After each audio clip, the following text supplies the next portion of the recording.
Hello, learner. Welcome to Mr. Quaker's Teachers. I'm Mr. Quakers. In this lesson, I'll be analyzing Judith Wright's poem, Hunting Snake. Now, this poem is part of the 15 poems in your GCSE or IGCSE anthology. And I've analyzed all the 15 poems and put them in a course. Now, the course, like I mentioned, contains analysis of all the 15 poems, predicted questions, and sample A star or grade 9 essays. So you listen to the analysis, you try out the predicted questions, and then you look at the sample A star or grade 9 essays to guide you in the way you write. So for example, what to include in the introduction, the body of your essays, how to use conjunctions, how to write about the form and the structure, how to write the conclusion, among others. You find all of that in the course. You can also ask me questions in the comments field in the course as well. So that's an extra benefit of of the course. Now, to gain access to the course, you can either subscribe for £5 a month, or you can subscribe for £45 a year. That means you get to save 3 months in subscription or £15. So with either options, you get full access to the course. Now you can find the link to the course in the description box. Now additionally, if you need tuition services as well in the other components of the English literature, like the prose, the drama, the unseen. Now this is the poetry component. You can sign up for our tuition services. Again, you find the link in the description. Now the thing is that the first lesson is a trial lesson. That means you join the lesson. If it's you like the way the tuition went, you can stick and stay, and you can book multiple lessons in the week, or even intensive lessons if you're looking to achieve your grades very quickly, but you have very limited time. Now we also provide tuition services in the other subjects as well. So in English language, history, geography, sociology, math, the sciences. We have a league of teachers that can help you ready for the exam to ace it. So teachers that help you out and teach you how to manage your time, how to answer past papers, grow your confidence. In fact, I've been teaching or preparing students since 2008, and I know that a confident student can confidence or growing a student's confidence can move them 2 or 3 grades up. So again, those are things that our teachers, at Mr. Quaker's Teachers, can help you with. Now, if you have any questions or queries, you can send me an email. The email address is mrq@mrquakersteachers.com, or you can send the email as well to mrquakersteachers@gmail.com, or you can also leave your questions or queries in the comments field of any of my social media handles where you find this analysis, and then I'll reach out to you and help you as you prepare for your exams. Let's begin the analysis.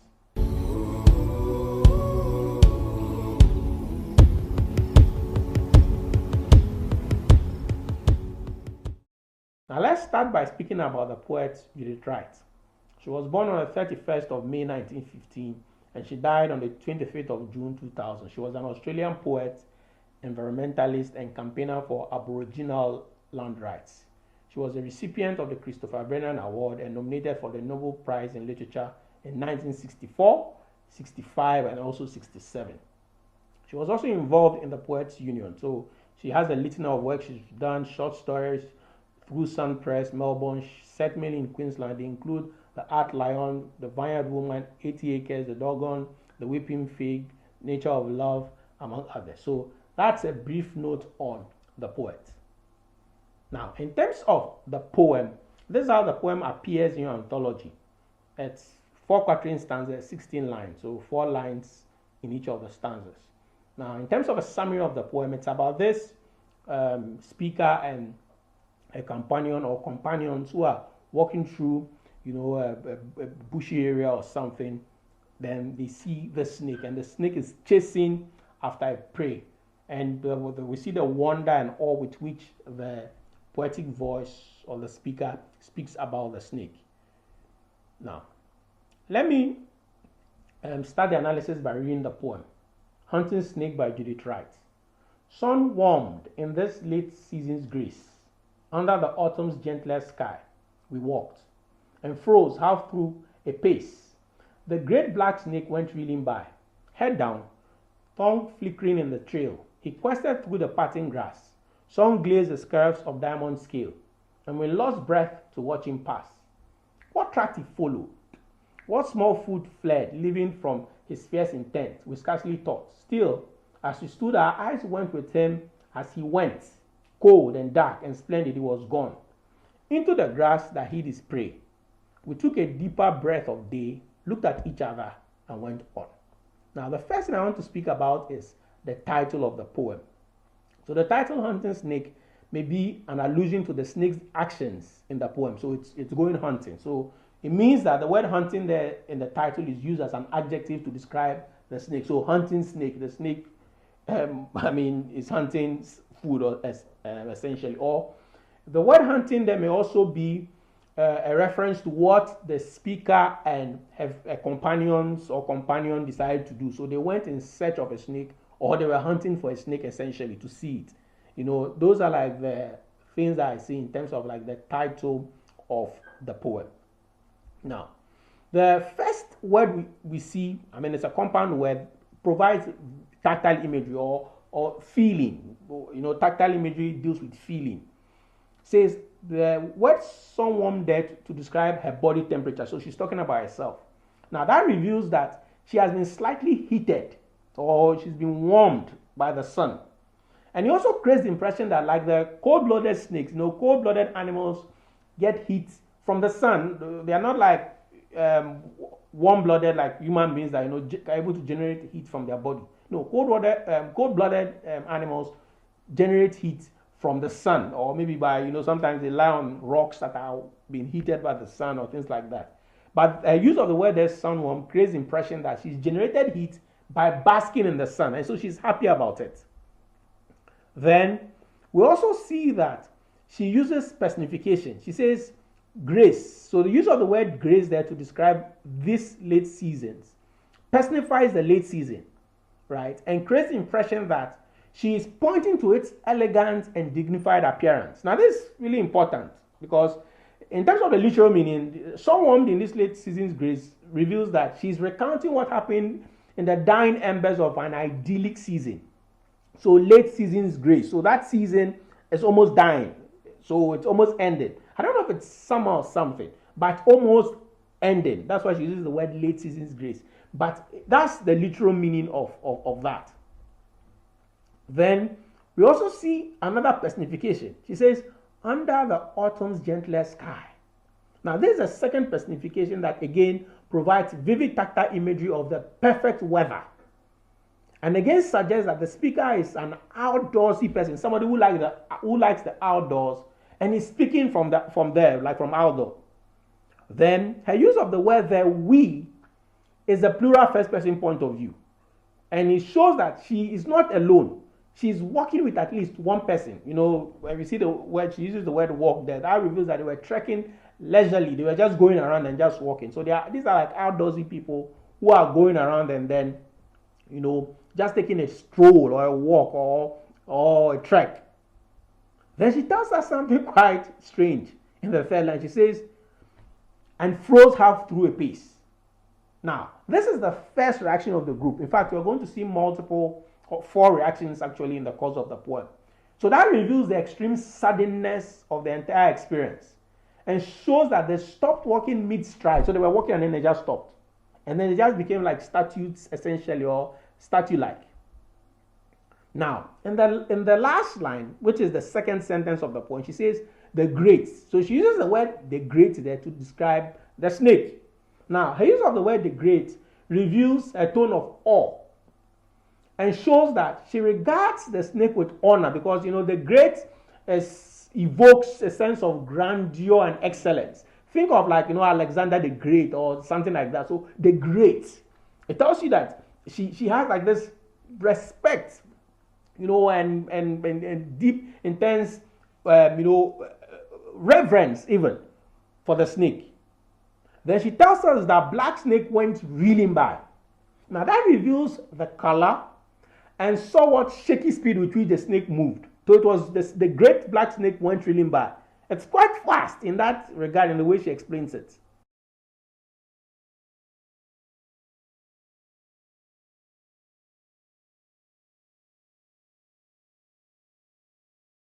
Now, in terms of the themes of the poem, we see the theme of the wonder of nature, the love for nature, outdoor living, among other themes. What other themes do you see? You can write it in the comments field.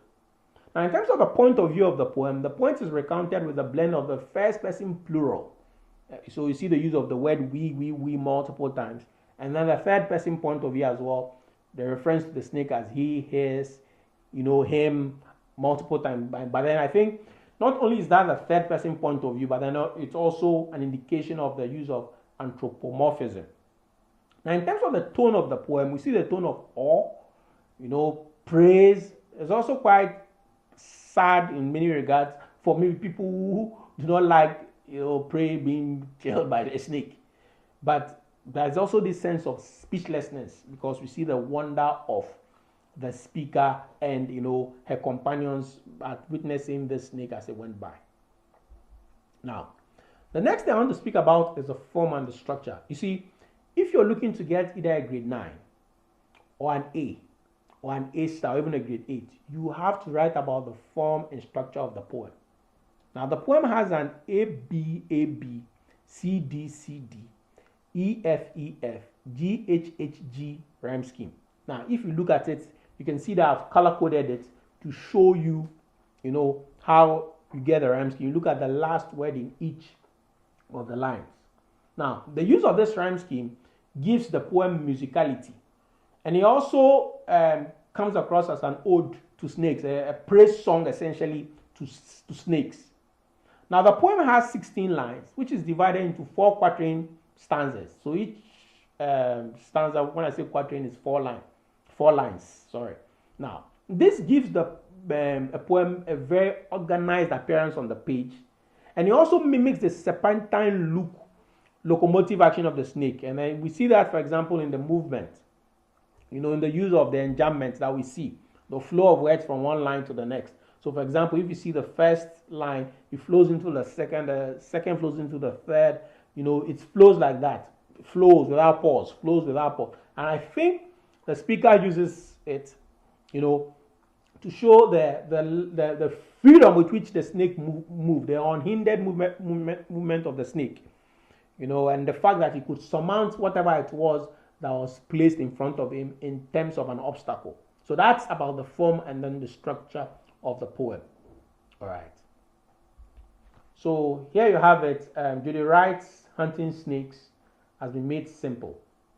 Like I mentioned in the beginning of the analysis, this analysis is part of a course in which I've analyzed all the 15 poems in your GCSE or IGCSE anthology. The course also contains predicted questions and sample A star or grade 9 essays.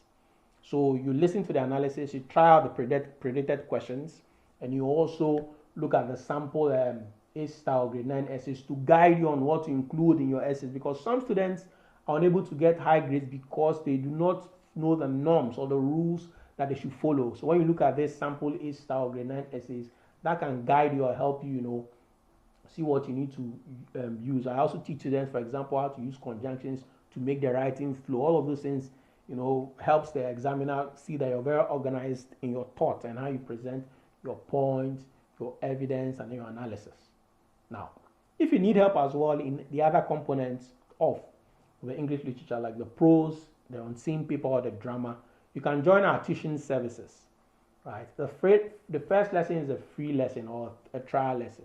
So you join the lesson, even if you have very limited time, a few months to prepare for the exam, a few weeks to prepare for the exam. They are intensive classes. We have teachers who can help you, quickly prepare for the exam and build, plug the holes and all those things to make sure that you excel or you at least get a pass grade.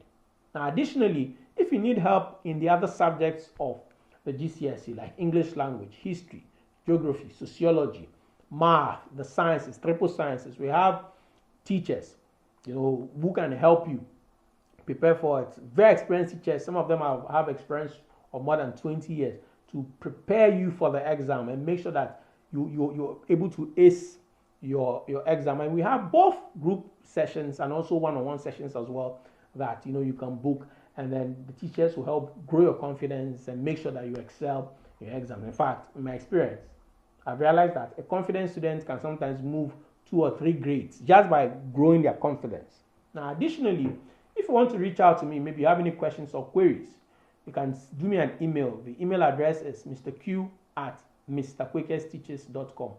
So that's mrq@mrquakersteaches. You can see it written down on the screen.